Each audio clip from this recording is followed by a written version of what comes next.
என்னவோ என்கிட்ட கேட்கணும்னு சொன்னியே, என்னப்பா அது என்றார் கோபாலன்.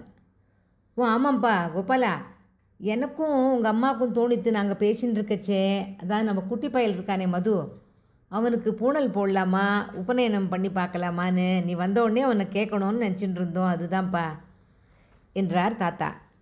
யார் மதுக்கா? ரொம்ப சின்ன பையனாக இருக்கேப்பா, போடலாம், ரொம்ப சின்னதாக இருக்கே என்றார் கோபாலன். சின்னதில் போட்டுட்டாதான்ப்பா நன்னா இருக்கும், உனக்கும் இதே வயசில் தான் போட்டோம். ஏன்னா குழந்தைகள் பெருசாக வளர வளர நிறைய கேள்விகள் கேட்க ஆரம்பிச்சுட்றா. இதோ இப்போ மாசி வேற வருதே, மாசி பூணல் மணி பூணல்பாளே, ஸ்லோகங்கள் எல்லாம் நல்லா ஸ்பஷ்டமாக வருது அதுக்கு. அதனால சரி ஒன்று கேட்கலாம் அப்படின்னு நினச்சின்னு தான் கேட்குறோம். ஏன்னா நல்லதெல்லாம் நம்ம பண்ணி வச்சுடலாமே, எல்லாம் பெருமாள் அனுகிரகத்தில் எல்லாம் நல்லபடியாக நடந்துன்னு வருது, அது பாட்டுக்கும் மேலே மேலே நல்லதாக நடக்கட்டுமேன்னு தான். ஏன்னா இது ரொம்ப மகாபெரிய விஷயம் இல்லையா பூணல் போடுறதுங்கிறது. ஏன்னா மகாவிஷ்ணு பூலோகத்தில் பல அவதாரம் எடுத்து தர்மத்தை நிலைநாட்டினார். அதில் இந்த வாமன அவதாரமும் ஒன்று. அதித்தி காஷ்யபருக்கு பிள்ளையாக பிறந்தார் இல்லையா வாமனமூர்த்தி, அவருக்கு யார் பூணல் போட்டா? சூரிய பகவானே தான் வந்து போட்டிருக்கார். அவ்வளோ சிறப்பு இதுக்கு. ஒரு சிஷ்யனை என்ன குருவுக்கு பக்கத்தில் கொண்டு போகிறது தானேப்பா இது. மனுஷ வாழ்க்கையிலே ஒரு உயர்நிலை, அந்த உயர்நிலை அடையிறதுக்காக நம்ம பண்ணுற ஒரு நல்ல ஆன்மீகத்தில் இருக்கிற ஒரு நல்ல உயர்ந்த நிலைப்பா இது. அதுதான் சரி, நீ வந்தோடனே உன்னை கேட்கலாம், நீ என்ன சொல்கிறியோ பார்க்கலான்னு விட்டுப்பா என்றார் பத்ரி நாராயணன் தாத்தா. பார்க்கலாம்ப்பா, அதை பற்றி சட்டுன்னு ஒன்றும் முடிவெடுக்க தோணலை, முதல்ல இந்த டெல்லி பிரயாணத்தை பார்க்கலாம் என்றார் கோபாலன். 26 ஜனவரி ரிப்பப்ளிக் டே பரேட் அட்டென்ட் பண்ணிவிட்டு வந்து விட்டனர் குழந்தைகள். மதியம் விமானத்தில் டெல்லி புறப்பட்டார்கள் அனைவரும். 4 மணி அளவில் கெஸ்ட் ஹவுஸ் வந்து சற்று நேரம் ரெஸ்ட் எடுத்துக்கொண்டு விட்டு அவார்டு ஃபங்க்ஷனுக்கு கிளம்ப தயாரானார்கள். 2வது வரிசையில் உட்கார்ந்திருந்த அரவிந்தம் பத்ரி தம்பதிகளுக்கு பிள்ளை கோபாலன் அவார்டு வாங்குவதை பார்த்து ஒரே சந்தோஷம். கையை கூப்பிக்கொண்டு லக்ஷ்மி நரசிம்மா லக்ஷ்மி நரசிம்மா என்று மெல்ல சொல்லி கொண்டிருந்தாள் பாட்டி அரவிந்தம். சாக்ஷிக்கும் குழந்தைகளுக்கும் ஒரே பரவசம். அவார்டு ஃபங்க்ஷன் முடிந்ததும் கெஸ்ட் ஹவுஸ் வந்து தங்கிவிட்டு மறுநாள் மதுரா காரில் செல்ல ஏற்பாடாகியிருந்தது. மாயனை மன்னு வடமதுரை மைந்தனை சேவிக்க வந்து விட்டார்கள் 4வரும். யமுனை ஆற்றிலே நீராடிவிட்டு நேராக கிருஷ்ண ஜென்மபூமி சேவிக்க வந்தனர். மது, மால்யதா, இங்கே பாருங்க, இங்கே தான் கிருஷ்ணர் உம்மாச்சி பிறந்த இடம் என்றாள் பாட்டி. இந்த இடத்துலையா பாட்டி பிறந்தார்? இந்த சின்ன இடத்துலையா என்றான் மது. ஆமாம், எப்பேற்பட்ட பகவான் பாரு, இந்த சின்ன சிறைச்சாலையில் பிறந்திருக்கார் பாரு, ஜெயிலில். பாட்டி, அப்போ அவர் இங்கே தான் ஹாப்பி பர்த்டேலாம் கொண்டாடினாரா என்றான் மது. ஹாப்பி பர்த்டேவா? அவர் எப்படி அதெல்லாம் கொண்டாட முடியும்? அவர் தான் பிறந்த அன்றைக்கே அவள் அப்பா வசுதேவன் யமுனா நதியை தாண்டி கிருஷ்ணரை கொண்டு விட்டுட்டாரே. இந்த கொண்டாட்டமெல்லாம் இங்கே நடக்கிறதுன்னு தெரிஞ்சால் கம்சன் வந்துட மாட்டானா? கம்சன் அங்கேருந்து வந்து இங்கே குழந்தைய கொண்டுடுவானே. அதனால் அதெல்லாம் அவர் ஒன்றுமே பண்ணலை. அதனால்தான் நம்ம எல்லோரும் கொண்டாடுறோமே அவரோட கிருஷ்ண ஜெயந்தி அப்படின்னு சொல்லிட்டு விமர்சையாக நம்ம கொண்டாடுறோம். அவரால் அன்றைக்கி கொண்டாட முடியல இல்லையா? ஆனால் பிறக்கும்போது அவர் சங்கு சக்கரத்தோடு பிறந்திருக்கார். அதை பார்த்துட்டு தேவகியும் வசுதேவனும் பயந்து போயிட்டாளாம். அப்பா இதை மறைச்சிக்கோ, நீ பெருமாள், நீ தான் தெய்வம்ங்கிறது தெரிஞ்சுடுத்துனா, அதுவும் அந்த கம்சனுக்கு தெரிஞ்சுடுத்துனா வேறு வினையே வேண்டாம், அதனால எங்களுக்கும் பயமாக இருக்குது, எங்களுக்கு ஒரு சின்ன குழந்தையாட்டம் காட்சி கூட அப்படின்னு சொல்கிறாளாம். ஆவணி மாதம் அஷ்டமி திதியில் ரோஹிணி நட்சத்திரத்தில் கிருஷ்ண பகவான் ஜனனம். வசுதேவன் அவர் பிறந்த கையோடு அவரை ஒரு சின்ன கூடையில் வச்சுண்டு யமுனை நதி கரையை அப்படியே கடந்துண்டு ராத்திரி வேளை கரையிலேருந்து அந்த கரையில் கொண்டு விட்டுடுறாரே. மழை கொட்டு கொட்டுன்னு கொட்டுறது. அவருக்கு அப்படியே பின்னாடி ஆதிசேஷன் கொடை பிடிச்சுட்டே போகிறது. ஆதிசேஷன் தானே அவர் போகிறச்சே கொடையாகவும் அவர் உக்காந்துண்டா சேர் மாதிரி சிங்காசனமாகவும் இருக்குது. சென்றால் குடையாம், இருந்தால் சிங்காசனமாம், நின்றால் மரவடியாம், நீள் கடலுள் என்றும் புனையாம், மணி விளக்காம், பூம்பட்டாம், புல்குமணையாம், திருமாலுக்கு அரவு. பாட்டி, ராமருக்கு லக்ஷ்மணர் மாதிரி தானே கிருஷ்ணருக்கு பல்ராம் என்றாள் மால்யதா. ஆமாம், ஆதிசேஷ அவதாரம், கரெக்டாக சொன்னகண்ணா. 4வரும் தங்களுக்கு தெரிந்த கிருஷ்ணர் ஸ்லோகங்களை அந்த இடத்தில் நின்று கொண்டு சொல்லிக் கொண்டிருந்தார்கள். பாட்டி என்ன பாட்டி அழலையான்னு என்றாள் மால்யதா. இல்லைம்மா அழலை. எப்பேற்பட்ட சர்வேஸ்வரன், அதுவும் இத்தினோண்டு இந்த இடத்துல சிறைச்சாலையில் பிறந்திருக்கான். அவனோட அந்த எளிமையை என்ன சொல்கிறதுன்னு நினைக்கும்போது மனசு கஷ்டப்பட்டு கண் கலங்கிறது, வேறு ஒன்றும் இல்லை. இந்த கிருஷ்ணர் பிறந்தார்னு நினச்சாலே நமக்கு இனி பிறப்பு கிடையாது. மதுரா அப்படின்னு சொன்னாலே அவ்வளோ வசதி. அம்மா மதுரா இந்த திவ்ய தேசம் ஒன்று தானேம்மா என்றாள் சாக்ஷி. ஆமாம்மா, எண்ணிக்கையில் ஒன்றா இருந்தாலும் மதுரைப்பட்டணம், பிருந்தாவனம், கோவர்தனம் இந்த 3 இடமும் இதில் சேர்ந்துருக்கு. அவர் வளர்ந்த இடம் கோகுலம், அதுதான் ஆய்ப்பாடி, அது இன்னொரு திவ்ய தேசம். இதை கிருஷ்ணகா ஜென்மபூமிங்கிற மதுராவை. இந்த கிருஷ்ணகா ஜென்மபூமி மதுரா இருக்கே, இதுக்கு 3 யுகத்துக்கும் இதுக்கு சம்பந்தம் இருக்குது தெரியுமா? கிருத்த யுகத்தில் வாமனமூர்த்தியோட சித்தாசிரமம் இதுதான்.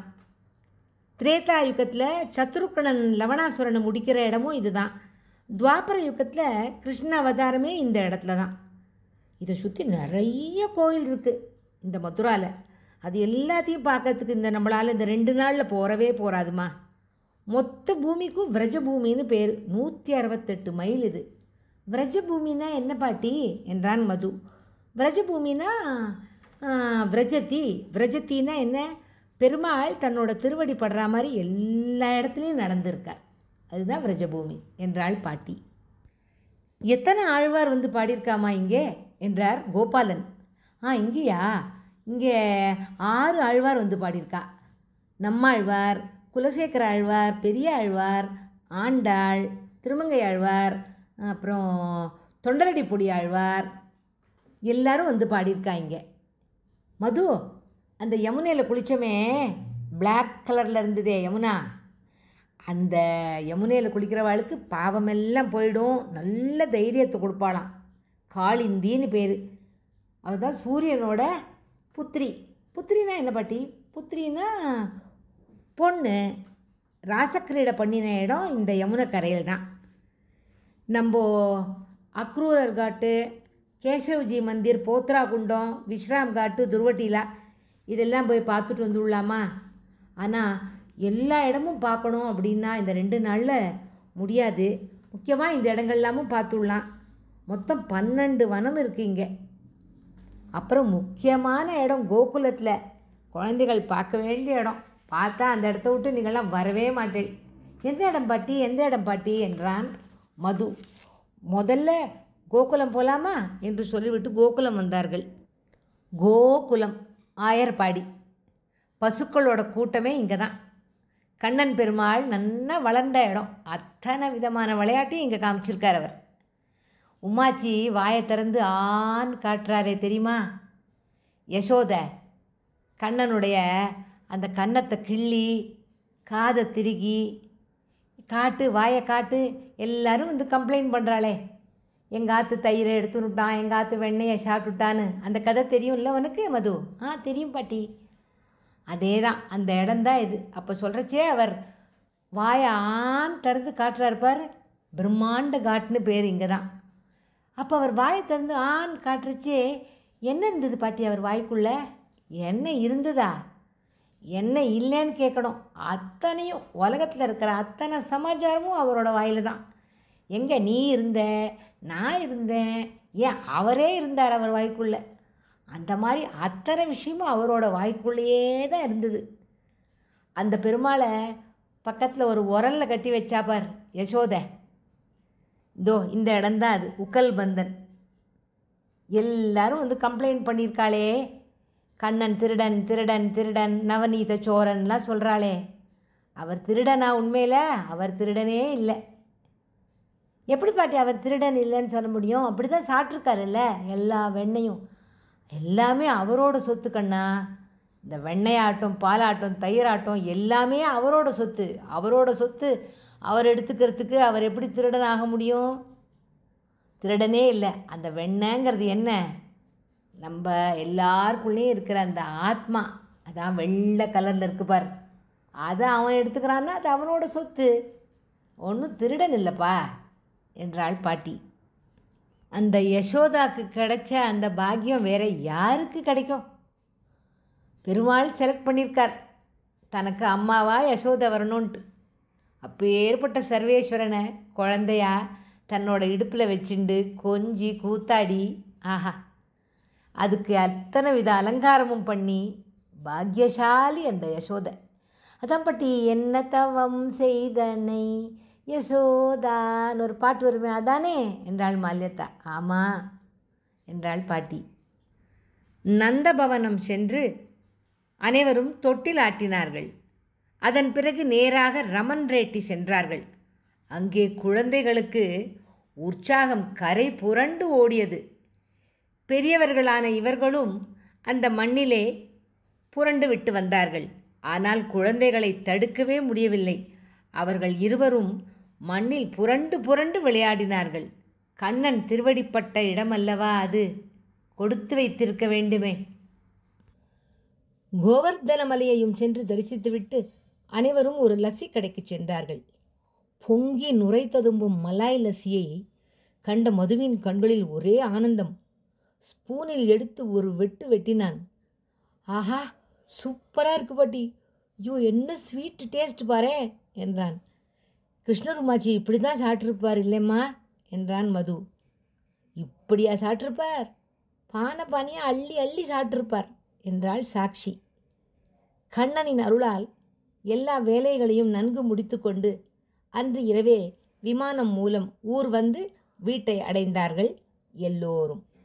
நன்னா ஆச்சுப்பா கோபாலா, அவார்டு வாங்கின கையோட நேராக கிருஷ்ண ஜென்ம பூமி போய் கிருஷ்ணரை பார்த்துட்டு பெருமாளுக்கு தேங்க்ஸ் சொல்லிட்டு வந்தோம் என்று சொல்லி மன நிறைவுடன் அனைவரும் உறங்கினார்கள்.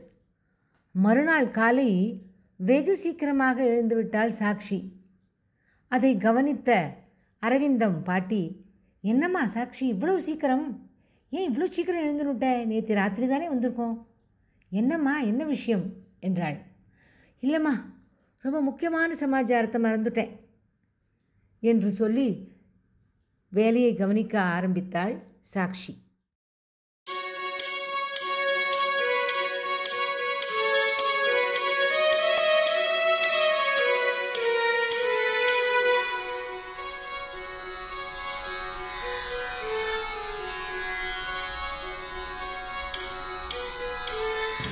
கோகுலம் யமுனை பிருந்தாவனம் புரிந்த தவமே தருகிலேனே.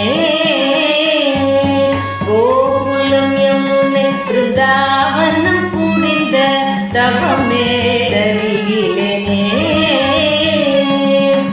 நந்த யசோதா நந்தனன் எனவே லீலைகள் பல புரிந்தாள்.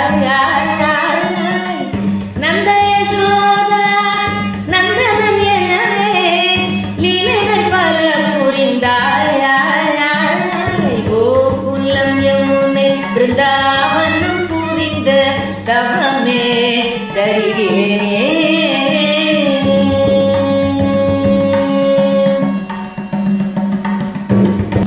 தேவர்கள் வாழ மேதினில் பாரம் தீர்க்க உன்னருளாலே, தீர்க்க உன்னருளாலே. தேவர்கள் வாழ மேதினில் பாரம் தீர்க்க உன்னருளாலே, தீர்க்க உன்னருளாலே. தேவகி ஸ்ரீ வசுதேவதமைந்தனாய், தேவகி ஸ்ரீ வசுதேவதமைந்தனாய் ஸ்ரீ மதுரா நகரில், ஸ்ரீ மதுரா நகரில் வந்தவதாரம் செய்தருள் சௌரே கம்சனை வதம் செய்தே, கம்சனை வதம் செய்தே. வந்தவதாரம் செய்தருள் சௌரே கம்சனை